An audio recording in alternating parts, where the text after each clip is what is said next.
Cool. Has it already started? Yeah. Really? No way. So we're gonna have to cut a lot of this out. We could just leave it. We could just leave it.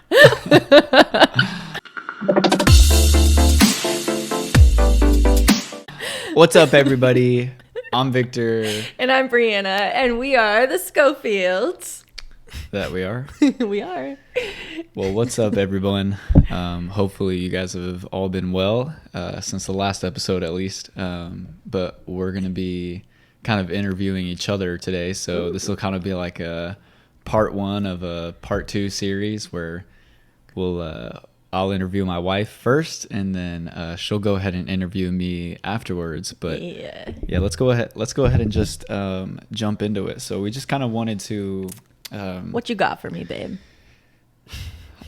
I wrote down a lot. First of all, do you already know the answers to these questions? Yeah, pretty much all of them. Oh, yeah. Okay. I just feel like this will be a good opportunity for you guys to get to know us better. So I'll ask some questions that I feel like maybe not only I know, but just some things that I think will be good in general. So I guess we could kind of title this one, I don't know, maybe New Age to Jesus. New Age to Jesus. There's a lot that we'll get into here, but yeah, I kind of wanted to have you first start by telling them what your New Age to Jesus, I don't know, trials were like, where you first started from, you didn't grow up like in the faith, right? Like No. nothing. No. So not at all. You just automatically kind of gravitated towards the New Age and Yeah, I'm more of the just like positive thinking, and whatever you think about, you bring about. And I was like, ooh, law of attraction. Like, I want that. It's inside very of my attractive. life. Yeah, very it is. attractive.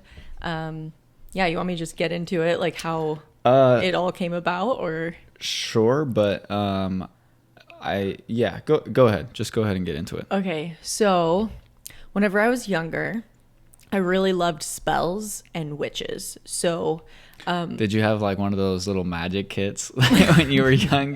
Were you one of those kids? wait, like, what do you mean a magic? Oh, like a magic kit, like the magic wand that you would like. No. I wasn't into Okay. that type of magic. I was just more into, I want to cast spells on someone to like fall in love with me, or Wild. yeah, I was wild. I was crazy. But did you watch a lot of Harry Potter? No, but type I of watched. stuff? Well, yes, I loved Harry Potter. I loved Sabrina the Teenage Witch. There was another one where she rode a broom as well, and I was just really into the witch stuff. Wizards of Waverly Place. That one. Yes, I loved that Disney too. Channel one? Yeah, I loved that as well. And so yeah, I was really into the witches and the spells, and thinking that I can create something into being by my own will, and whatever I'm creating inside of my mindset, or by potions and things like that. I had a book of shadows, and this was before I was even, this was maybe when I was like 13, guys. I didn't even know what New Age was. I was just really into spells. And then it was like around 2012, whenever I had this like massive awakening, I guess you'd say, where I felt, so this goes into a pretty deeper, detailed story, and maybe we can get into this another time, or maybe right now. No, that's what this is for. Okay, well, I had a pretty deep awakening because I wanted to take my life and commit suicide. And I remember being on the floor, crying my eyes out, speaking to God, or whatever created me at the time, saying, you're either gonna take me or I'm taking myself. Like, get me out of here. And I'm like bawling my eyes out and like scratching my face. My mom had no clue what to do. Like, I'm basically choking myself. How old were you? This was at 16 or 17. Wow. So Were you in Warrensburg? No. This was in Massachusetts. I was getting out of a relationship with a guy. Well, that makes sense. Yeah, exactly.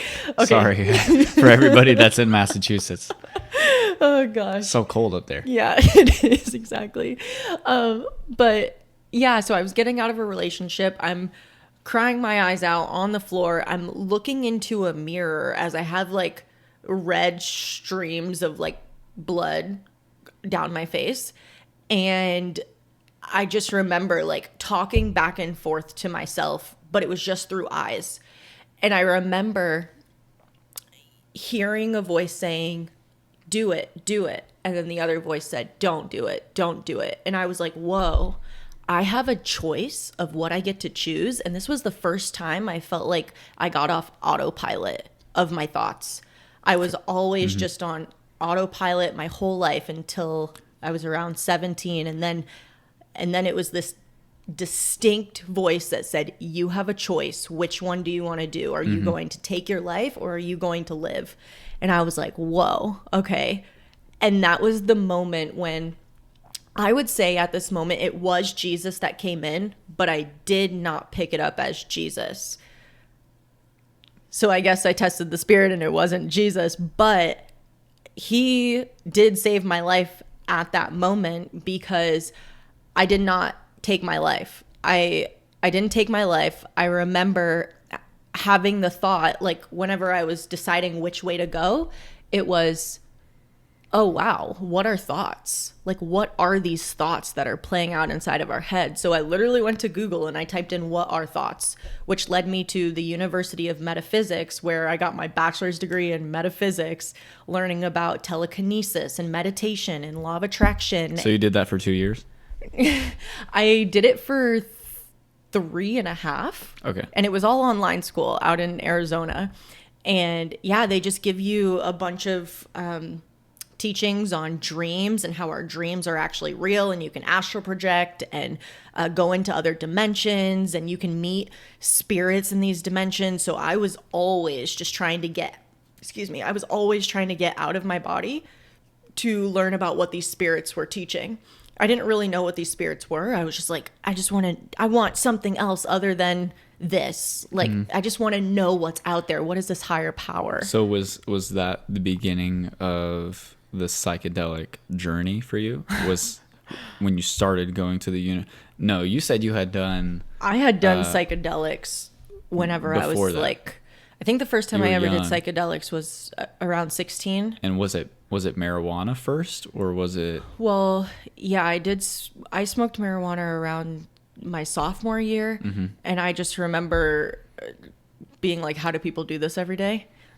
Because I feel like I was just seeing the cycle of the universe over and over and over again, and I thought I was going to die. That was how it was for me. Yeah. But maybe a few years later, I dabbled into shrooms and then LSD and all the psychedelics, ayahuasca, all that. Shrooms really took me to the next level, I would say, in understanding, oh, there's something out here. Like, something else exists other than me. And I started believing in nature and the universe. And yeah, and then the school that I went to was just telling me that I am my own God. Like, we would have these exercises where, again, we'd go into the mirror, kind of like what I did whenever I wanted to take my life. But we'd have these exercises where we'd go into the mirror and you just look into your eyes. I know, sorry. We'd look into our eyes and you would just say to yourself, I am God. I am God. Like, repeating it over and over and over, which is... It's interesting. Yeah, which is crazy. Yeah, so I believed I was a God. I believed that I was the creator of my own world. I believed that anything that was happening to me was because I thought about it and then it came in. And then I was like, if anything bad happened, I was like, well, how did I create that? I need to get control of my thoughts. Like, whoa, like, control this. And then that's when I started this like 12-minute affirmation prayer in the morning. I would listen to it all night, just sleeping to bed to it, talking about, I want the keys of David and I want to meet extraterrestrials and understand the mysteries of the universe. And that's when a random dude from California who was like 50 years old, I'm 18 at the time, he reaches out to me on Facebook and goes, do you know that you're not from this planet? And I was like, I've always wanted to hear this. Tell me more. So Sweet nothings. so, yeah, exactly. So he's telling me how I'm from planet Antara. And I'm like, that sounds great. Like, what does this planet look like? I begin to just like eat on everything that this guy was saying.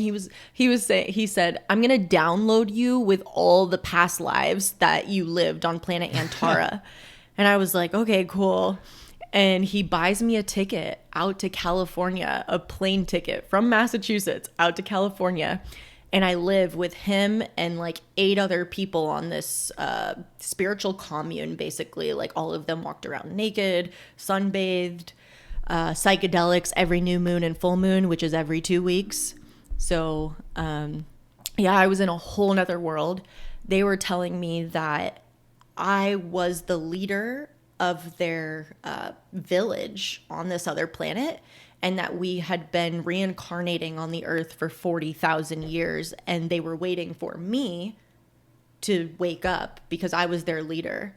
And I was just mind blown, a little like 18-year-old being told this stuff by like 45 and 50-year-olds.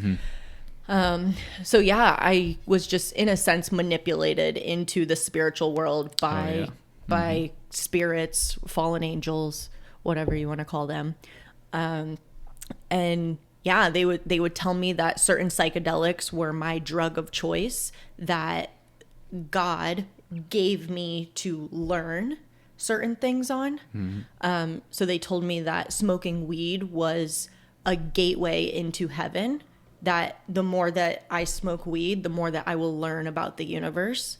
And same with shrooms and ayahuasca. And yeah, I just got really deep into that. They told me I was a dragon as well, so I just claimed that I was a dragon. Yep. And yeah, that was really interesting. And yeah, Wow. New Age was really interesting for me. Yeah. Yeah. I know we both have a little bit of experience there, but Yeah. Yeah, wow. That's still to this day, I'm like, oh my gosh, babe, you really thought you were a dragon. Yeah. You really thought you were a dragon. I did. And oh I my thought, gosh. oh, and that was the other thing. The like 8 to 10 people that I lived with on the spiritual commune, they thought that they were like dolphins and mermaids and Yeah, that's how you should have known to run right well, then. I was so interested in it because I was like, I want to know, like, do they see themselves as this stuff? Like, am I going to be able to see myself as a dragon one day? Like, and it was just really crazy because they would put me into these hypnotic trances where they would take me back into my past lives, which weren't real, but they would show me, or they wouldn't show me certain things, but it was like these fantasies that would just pop up inside my head. And it was like they were real. So I began to believe them as truth. And I was like, wow, I'm not from here. I was a witch in the 1400s and I was burned at the stake. And oh, I have a friend who was burned with me. And it was this weird stuff because people in the New Age, like, I would tell them certain things like, hey, you were in my past life and we both were witches. And they would be like, I remember that. I remember being burned at the stake with you. And I'm like, whoa, this is crazy. We both remember the same things, but we were just twisted in our minds of what we believed, and we could grab onto anything in the New Age. So, yeah.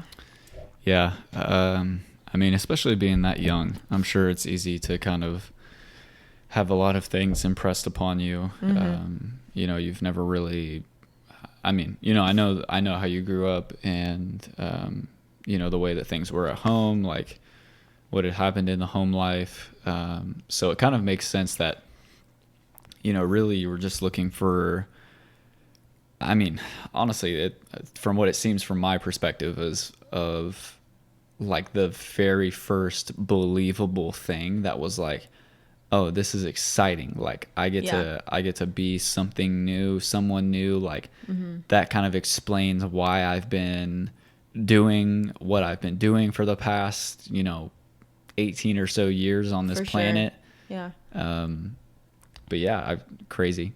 Yeah. New Age was really nuts. I feel like you can go into so many different directions so in the many. New Age. Yeah. And I feel like I went down every single one of them. Yeah.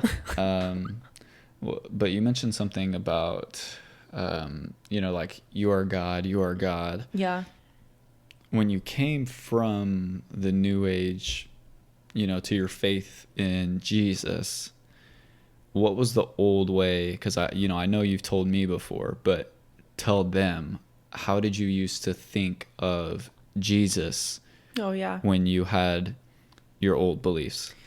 So old beliefs of Jesus were that is very rules based. Why do you guys need a savior to save you? Like, be your own savior. It wasn't, I want to preface this with, I don't think it was Jesus that I felt that about.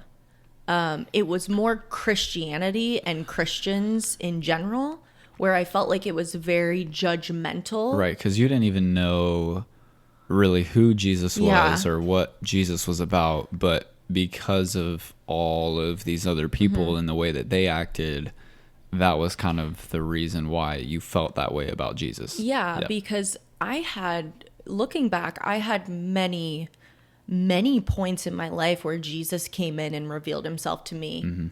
And I was like, huh, that's really interesting. And I kept things. Like, there was this pencil from whenever I was like 6, babe. Yeah, I Like, remember you telling me this. yeah, and it said, and there were 2 erasers on both ends, and it said, life without Jesus is like this pencil, no point to it.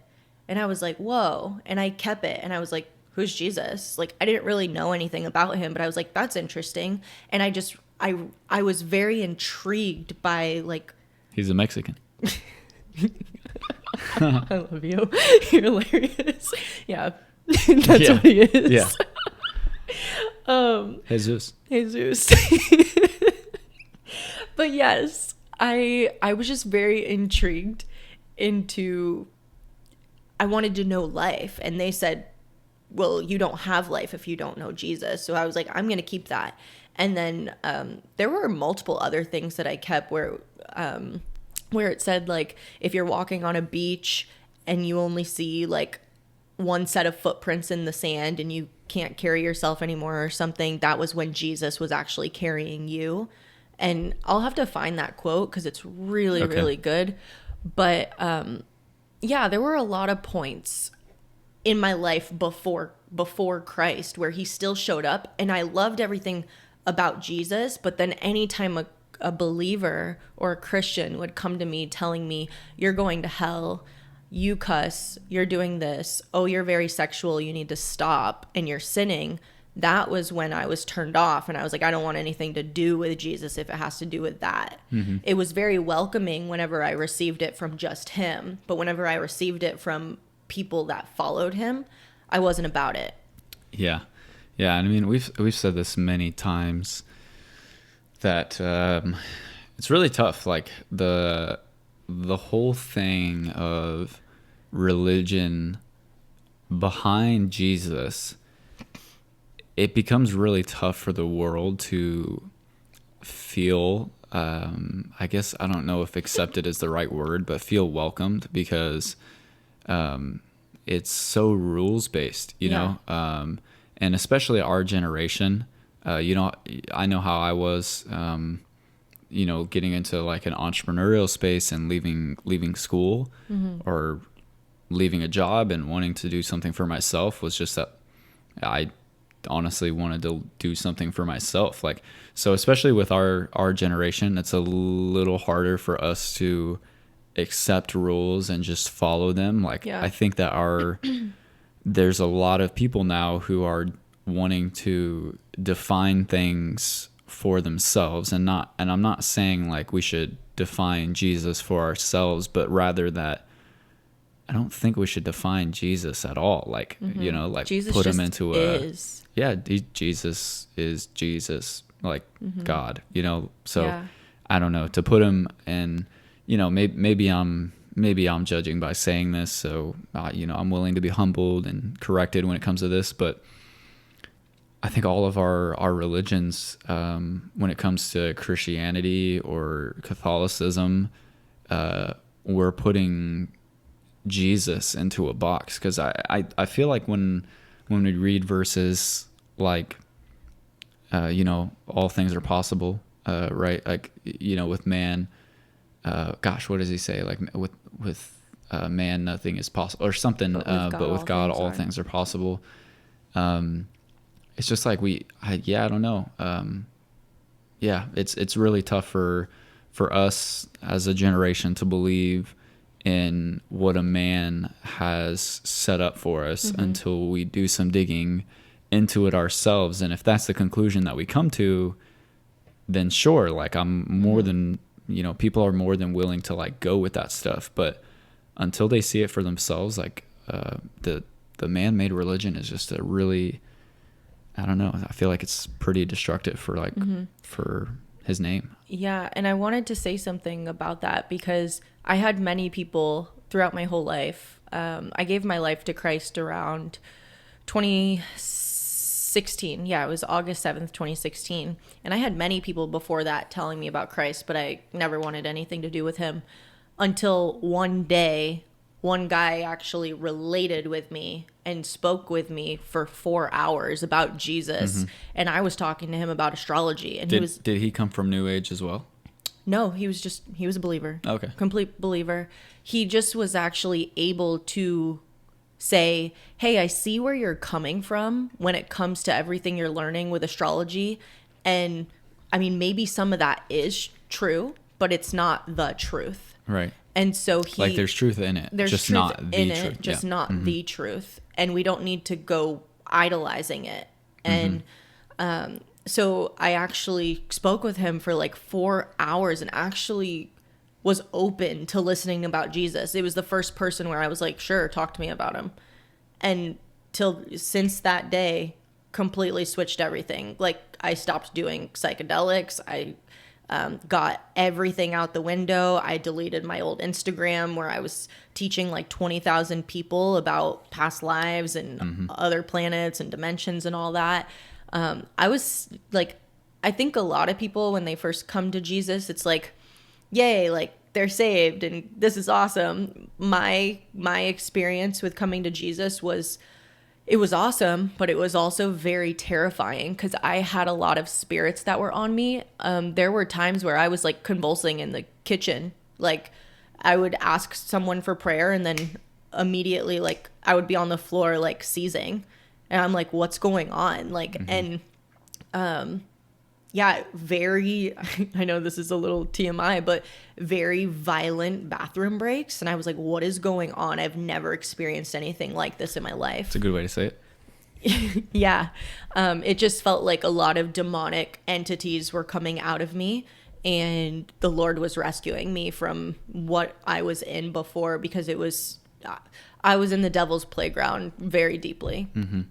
Yeah. I think, we've talked about this a little bit, just about coming from New Age and being in such a spiritual world.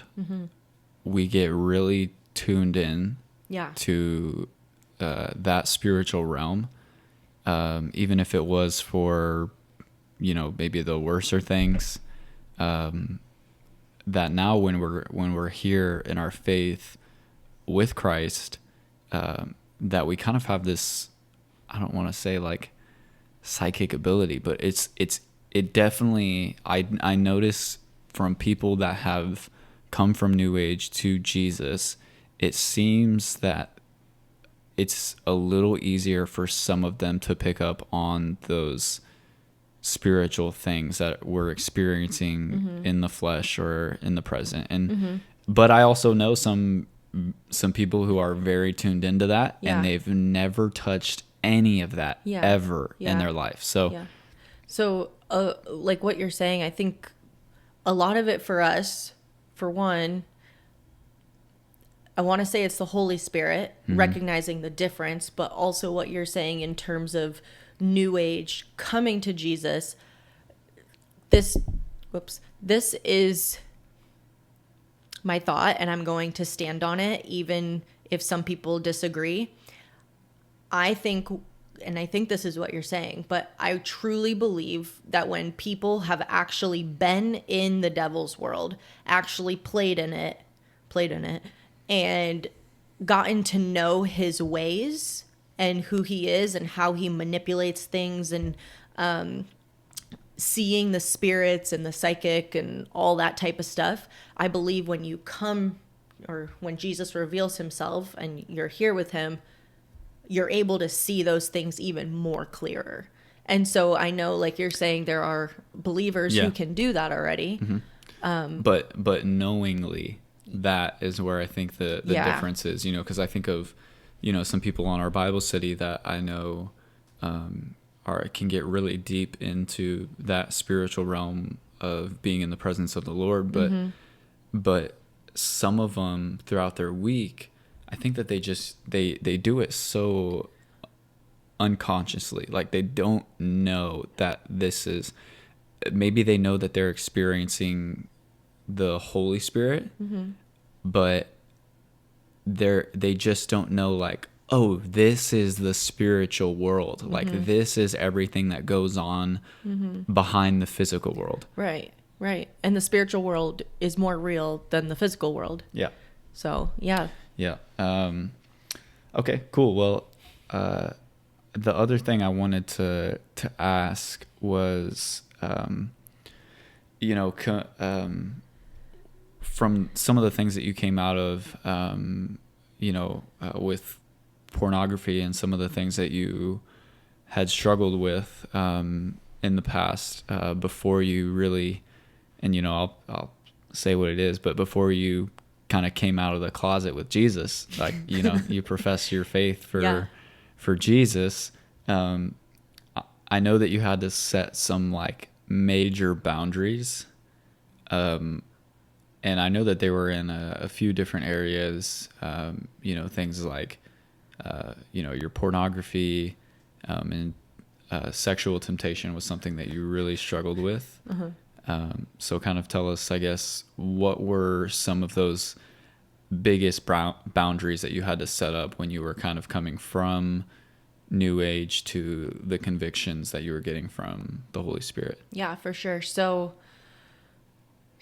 sex was the first thing that the Lord took off the table and was like, you need to get this under control, because this is supposed to be for your husband, not for everyone. That's right. And exactly, your husband or your wife. And I was just giving it away freely. He was teaching me, don't just give this away freely, because for one, you should only be giving it to the person who bought you, in a sense, committed their life to you, and that's you. So I shouldn't be giving it to anybody else, you know, and until your husband. Yes, absolutely. And then even, of course, when you're in it, but wait, what? To clarify, like, until you have your husband, yes, you shouldn't be giving it to anybody else. Yeah, you shouldn't be giving it to anyone else. And so that was the first thing that he completely took off the table. So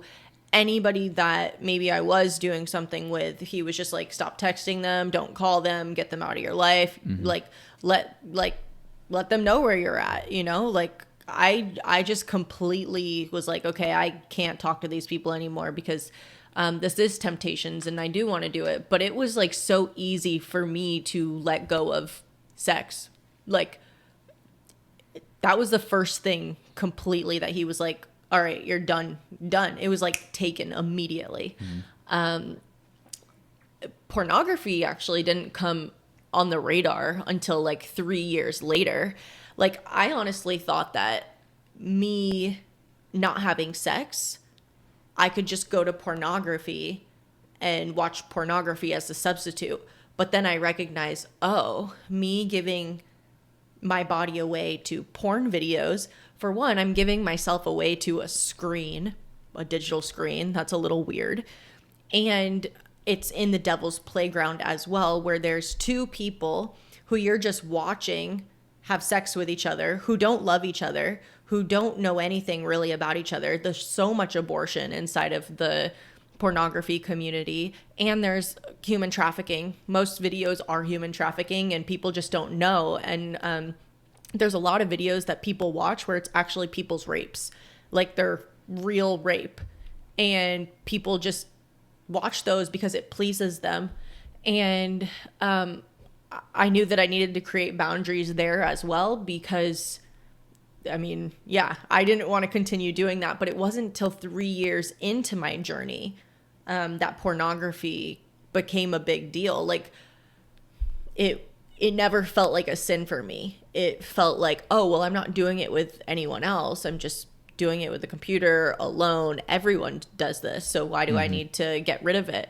But then I started recognizing, oh, I don't want my husband doing this. And I know my husband probably doesn't want me doing this while while we're married. So I need to get this out of my life now, because this isn't something that I want my husband to watch. So I need to separate from this altogether. And yeah, that was a really big boundary. Well, I had two of my friends set boundaries for me, one on my phone and one on my computer. And that was really great. Like such a huge blessing and accountability. I could literally call them whenever just to be like, hey, I need prayer right now. Right. Can you read the Bible to me for a little bit while I'm going through like this temptation? And it was really great to just be able to confess my sins to them, or not even my sins, but like your confess thoughts. Sins at a thought level. Like, this is what I'm thinking about doing, and I need you to help me get out of that, because I don't want to slip and fall into that. And then other boundaries as well. Like I lived with a friend, and like anytime they would ask me to watch movies with them, I'd be like, yeah, sure, like I'll watch a movie. But then if there was any nudity that would pop up, I would leave immediately from watching it, because I didn't want any of that inside of my brain or my ears. And I was just like, no way. Like, I don't want to be tempted when I go to sleep. Like, I don't want to be thinking about watching pornography. So I got rid of the movies, also music, because so I was listening to a lot of secular music at the time, and the secular music that I listened to, it was very sexual, very promiscuous, you know, what most secular music is. And I don't want to say all secular music is bad, guys, but the music that I was listening to specifically, the Lord told me, you need to get boundaries around this. So he set boundaries, and I started listening to an incredible channel on YouTube. It's called BLSSD. For Blessed, and I started tithing to them monthly, because they literally changed my whole entire playlist. And yeah, it was all just music on the Lord, like worshiping the Lord, but it was like good music, like different than just worship. And right, of course it was worship, but it was different type of worship, different than what the church. Yeah, what most people think the maybe conservative church worship is like. Yeah, exactly. Like I was listening to like the worship music that I was now listening to, that I was so happy with, was more of like KB, Lecrae, Trip Lee, and Rivers and Robots. And I was like, this is really good, and it's all worshiping the Lord. And so that was really awesome, just that the Lord created boundaries there. And literally it wasn't only that he created new boundaries, but he created a new playground for me to be able to entertain, where I no longer even wanted to entertain my old life. Like that stuff didn't even like please me anymore. Anytime something like that does come on these days, I'm just like, oh, no way. Like I don't want anything to do with it. But then another one was setting boundaries with talking to men past 9:30 actually. I knew once it got to a certain time, I would get more into my emotions and my feelings, and I'd be laying in bed and I'd just be like, oh, well, like I wish they were here, or I miss you. And it was more of the like emotional text messages and like the sexting. And I was just like, no way. Like I need to get this out of my life as well. So the Lord really set those boundaries very clear and was like, no texting past 9:30. And that really made it, that set me up for success, I feel like, because I no longer was receiving just random calls throughout the night. Like, it was just awesome. I was like, wow, I didn't know that I could just set this type of boundary for myself, and then other people would respect it as well. And that was something that was really cool. What other boundaries did I set up? I think those were like I unfollowed people. I had to unfollow people. Guys, the social media game these days is no bueno. So had to get those people out of my life. Yeah. It's a lot of temptation on that. Yeah, a lot of temptation that, it was, I had to do a lot of fasting from it and removing and recognizing, why am I following these people in the first place? Like, is it for pride? Is it because I want to be like them or look like them or anything like that? And I recognized, like, wow, a lot of these people probably aren't really that happy anyway. And the reason why, and I don't want to say this is all of them, but a big reason why most of them probably show their bodies or anything like that online is because they're looking for attention that they're not receiving from their father, or they didn't receive it in their home lives, or from someone that's just in their life, and they're trying to flaunt themselves online to receive it from other people, but that's not really feeding them either. Yeah. And I mean, we have modern day prostitutes where, I mean, it's all over Snapchat. I don't even know who still uses Snapchat, honestly. A lot of people, but yeah, that's don't. Wild. But you know, Instagram, the whole OnlyFans stuff. Oh yeah, it's crazy. And not just that, babe, but like, this is gonna be weird, and I don't know if some of you guys know about it, but like you're saying about OnlyFans, there's now only trainers, and it's just weird. I'm like, why are you guys going off of this stuff? And it's just all sexualized. Our whole it's all gross. It's tough, man. Yeah, it's tough. And you know, if you are there, like, you know, it's I honestly don't even have any advice. I'm just like, that stuff blows my mind, because I mean, we may not see it, like, especially if you're in it, you may not see it as what it really is. But once you're able to kind of take a step back and be like, okay, I know I'm making money from this, and, you know, it's putting food on the table, but what is it that I'm doing to actually make this money? Like, and I'm sure it can't feel that good. Like, I mean, money's cool, but money's not all that. It's sucking your soul. It really is. Yeah. You're honestly, like, really damaging yourself. But well, let's go to another topic. Yeah, that's topic. For another time. And to get, I guess, to the other part of the question, you know, so being in the closet for so long with your faith, what was it that kind of made you take that next step of, like, okay, now I'm actually gonna profess the name of Jesus, like, publicly? And what were maybe some of the thoughts that you were kind of, like, battling during the time of, like, do I talk about Jesus or do I not? Yeah. Well, first of all, I gave my life to Jesus August 7th, 2016, and it really took me about a year to share publicly that I'm a believer in Jesus Christ, and everything of my old ways is completely in the garbage. And it was because I had a following of like 20,000 people that she bought them. I didn't, though. They were all organic. But yeah, I had a following of like 20,000 people that I was sharing about past lives and all this stuff. And I didn't know what they were going to think when I came out to them about, I'm going to be sharing about Jesus now. And I was really into astrology at the time. And I was a certified astrologer doing people's birth charts, natal charts, all that stuff. Big tings. Yeah, big tings. Big tings, bro. Yeah, exactly. But yeah, I was doing that, and I thought, oh, I can mix astrology and the Bible, and maybe the Bible is just astrological, and I can share this with my viewers. And like, the Son, Jesus, is what died on the cross, the equinox, the axis of the earth, all this stuff that I was like learning in astrology. That's just no. And yeah, so it had a lot to do with me being nervous to share it with the world.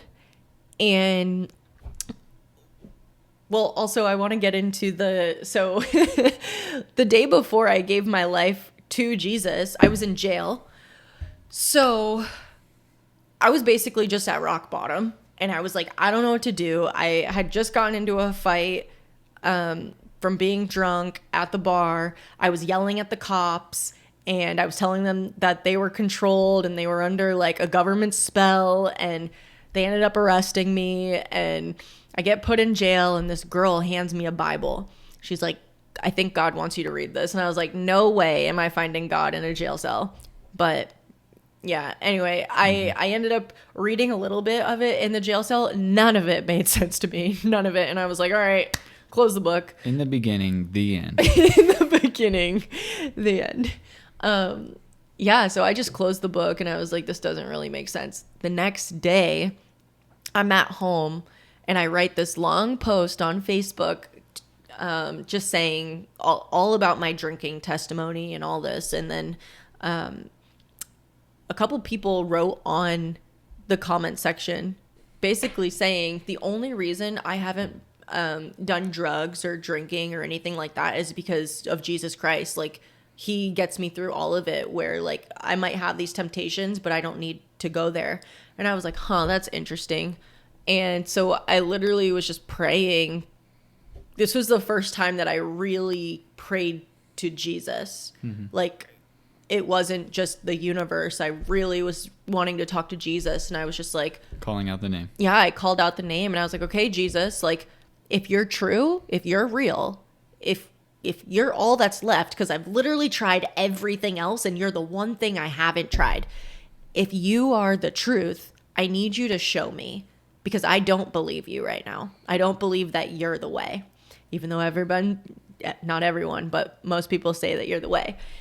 And literally not even 2 minutes later on Facebook, I'm scrolling. I see this random dude's post who I never see post on Facebook, so it was even weirder. And he had a like creative art image where it was like drawing a picture or painting a picture, and you have to stay to the end to see what the picture is. And I'm like, okay, cool. This is really cool. Yeah. Anyway, and then at the end of the picture, he flips it, and it's a picture of Jesus. Guys, it was literally like maybe a minute after me just praying this prayer. I never see anything about Jesus on my timeline. Most of the time I deleted them, and I really just wanted New Agers on my timeline. Mm-hmm. And then I just look up, and I'm like, all right, I surrender. Whatever you want to do with me, go ahead. Like, I don't know what's next. I don't know what to do, but just lead me. But yeah, so that whole year I was kind of just in a closet of like, how do I tell my followers? How do I tell my friends? Because in a sense, I felt like I was this person that was leading my friends to more revelations with New Age. And now I'm about to be like, hey, let's learn about Jesus, while I just told you about all this sexual stuff and past lives and doing all this stuff. You crazy, dude. Yeah, that's totally opposite of Jesus. And you're like, no, you're crazy, dude. Yeah, no, you crazy. We're all crazy. Exactly. And then, yeah, and I just ended up, well, the Lord was like, hey, I need you to delete your Instagram. So did you say any like goodbye? No. You just were like, peace. Yeah, I felt the Lord. Good riddance. I felt the Lord really convict me, saying, you made this in the devil's land, and I need you to delete it, because I'm going to do something way bigger for you over here. And I was like, I don't know what any of that means, but I have 20,000 followers. This is where I make my money. I give astrology readings. I do all this. What do you mean I've got to lay all this down? And then he was like, just do it. And it wasn't even it didn't even feel like a decision I had to make. it was more of just like he's already doing it for me. And it was so easy for me to just, all right, delete. Like, I have no more of this old Instagram. And I made a new Instagram all about Jesus. And it was just about, I was making poetry for the Lord at first. And then I started sharing about like the damages of pornography and helping people out of addiction and testimonies with that. And that was such a good journey as well. And now that I'm out of that journey, that was a really cool journey to just share with other people who were going through that as well, and helping people see that there's a safe place that they can come and talk to about this stuff. Because I know that there's some places in the believer's world where you can confess your sin and they just let you talk about what you're going through in a testimony way, and then they pray for you. But there's a lot of places that judge you for those things and tell you you're going to go to hell and this and that. But I wanted to be that place that, hey, I'm going through this too. And Jesus is moving me out of this. And I know he can get you too. And he already is. So let's go through this together. And now that I'm free from it, I no longer need to talk about it anymore. But it's still something that's part of my testimony. And I'm so grateful that he's moved me out of it. And yeah. Babe, what was your question? It was about the, kind of how you transitioned from, being in the closet with your faith. Oh, yeah. To, professing, some of the thoughts that you were having online, which I think you pretty much got that covered, as far as, what you were thinking about. How do I tell people, and what do I say, and what are they going to think? Yeah. Well, I also want to, I want to talk about the other thing real quick. I was also, so in 2017, I was working at a bar, and this bar was very lust based. Yeah, just very lust based. I should not have been working there. And Jesus was still, like, I had already surrendered my life to him for a year, but I was still at this bar, like, doing this lustrous stuff that I just, it just wasn't hitting me, I guess. Like, that part of me, I didn't know that I should have removed it out of my life yet. And my boss, of all people, asked me to go to church with her. And I was like, what? You go to church? I didn't know that anybody that worked here would go to church. That doesn't even make sense, because I thought that all church people were just prude and all that. But she wasn't, for some odd reason. And she went to church. Her and I ended up going to church together. And I remember going to church with her and just being like, no way. Like, I don't know how she's working at this bar with all this going on when she goes to church. It just doesn't make sense. And I end up going to her office 2 days after I go to church with her. And I was like, how do you work here? And she was like, well, some people have to be the light in a dark place. And I feel like I am that light. And I was like, wow, no way. I mean, that's awesome, but I don't think I can be the light here. And she was like, you can quit if you want. And I was like, yeah, I think I need to. And she was like, well, I'm glad that you feel convicted about that. And for me, it was just, the Lord was creating really massive boundaries for me. Are you still friends with that manager? We're friends on Facebook, but I haven't talked to her in a while. Wow. Yeah, but I should probably reach out to her. I'm sure she's seen a lot of my journey now, but a lot of it had to do with going to that church and getting out of this bar. After I got out of this bar too, I literally, this is funny, I literally went on Craigslist and I wrote a message and I was like, I want to live with a Christian family. Like, I just want to learn the Bible. Like, what do I do to like live with you and learn the Bible? And I almost got a job with a bunch of kids just reading the Bible. The girl hired me, but then literally the next day I got introduced to solar, and I'm at one of our friends' houses, and on the desk it says following Jesus. And I was like, what? no way, this is crazy. So I asked the guy, I'm like, you believe in Jesus? And he goes, yeah, our whole team does. And I was like, what? No way. So I had a choice. The Lord again was giving me a choice. Hey, you can go live with these people for free, read the Bible to a bunch of kids, or you can go earn your money the hard way and be with a group, a community of believers your age who all go to church together and read the Bible. And so I was like, whoa, what choice do I make? And I chose this. I chose solar and being with a bunch of believers my age. And that was a hard journey in itself as well. But also I feel like it led us together again, which is super cool because my husband is manager of one of the solar companies out here. And that's just been, yeah, it's just a full cycle of how the Lord works and brings people together. But yeah, it was interesting in the beginning of my journey, just like coming out to the public about being a believer, just because I didn't know how the world was going to take it. All right. I just had no clue. Yeah. So then what would, be like one piece of advice or encouragement for somebody who is still kind of sitting in that place where they're like, I'm not sure how to say this or what to say because, I know a lot of us, us in the past had,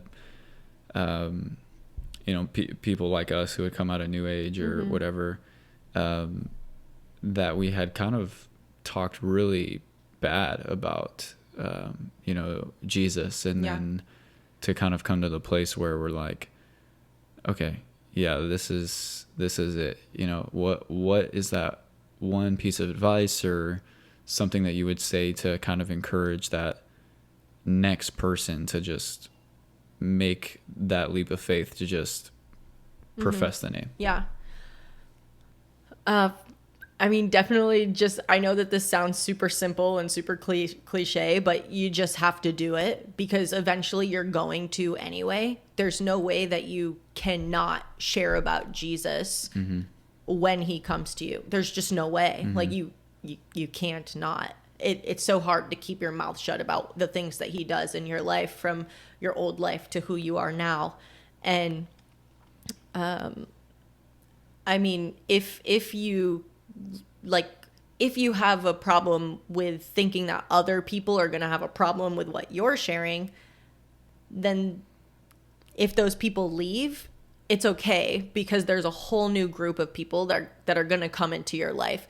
I have a whole community of believers and spiritual family now that I could literally just call up right now and be like, hey, can I receive prayer? Like, hey, I need prayer. Or like they can call me and I'd be like, yeah, let's pray. Like I have people who text me and they're like, hey, can you pray for me? And my husband will just pray like right in the middle of our day. And that's the beauty of having people who are believers in your life, because they really, I truly believe they want to have the best intentions and they want Jesus. They just want to show more of Jesus through whatever they're doing. So yeah, I would say just do it. Yeah. The community is definitely a very encouraging.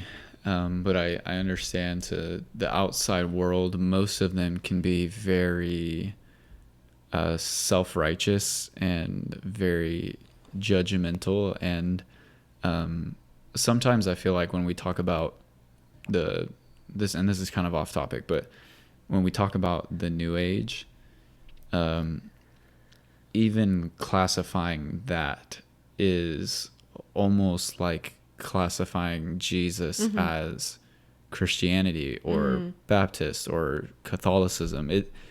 Because I don't want the term New Age to make anybody feel like they believe in, or we believe in something different, which our beliefs are different, but that is what it is. Our beliefs are just different. We believe in different things. Like I'm not saying we necessarily have to put this brand name on it to make you feel some type of way about what it is that you believe, because I used to be there. Yeah. you know, and these are just the thoughts that I used to have. And I had never opened the Bible before, you know, like that stuff wasn't even part of my brainwaves, you know, whatever you want to call them. Yeah. But cool. Well, I think that is all I got for you, babe. So Awesome. I think we're good to just go ahead and end it there. So Yeah, that was good. we do appreciate all of your guys' support. Thank you for watching. And if you want to give some extra support, we do have a Patreon where we just kind of do a few extra things where we're doing like live weekly calls to kind of give other people community where you guys can ask questions and we can just really get deeper in our relationship with the Lord. So Yes. Other than that, guys, we will see you on the next episode. So until then, All right. take care. Bye. All right. Peace.